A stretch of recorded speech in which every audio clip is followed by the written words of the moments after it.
According to our affiliate KGTV, the Diocese of San Diego terminated this woman, Carrie Charlesworth, because the Catholic school she worked at feared what her abusive ex-husband could do.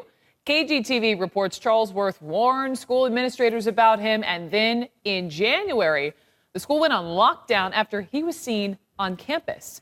At this time, Charlesworth was put on indefinite leave, and her 4 kids, all students at this school, were removed from class. They haven't been back, and in fact, some parents told KGTV they would have pulled their kids had she stayed. But there comes a point where you have to do what's right for people. And this is, I think, a prime example of why victims of domestic violence do not come forward with their situation.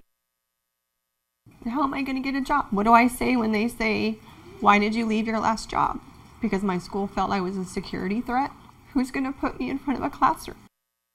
Wow, let's talk about this. Monica Lindstrom is an attorney and a former prosecutor, and Joey Jackson, an attorney and our legal analyst for our sister network, HLN. So welcome to both of you. Joey, let me start with you. She's considering a lawsuit. Does she have a case?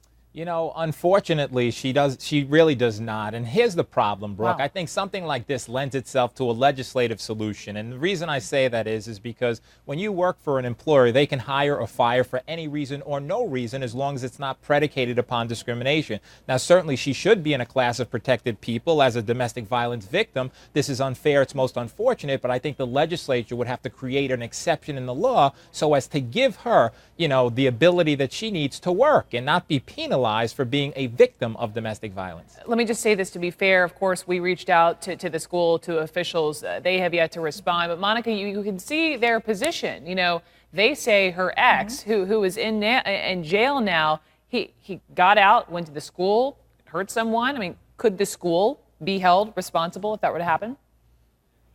I completely agree with Joey. This is a very unfortunate situation, but if they had kept her on staff, that is a danger to all the children that are in the school. They already went on lockdown once. If he had come to the school and the school knew about this danger and they didn't do something about it, he comes in, hurts her, hurts the children, anything like that, then yes, the parents could try to hold that school responsible.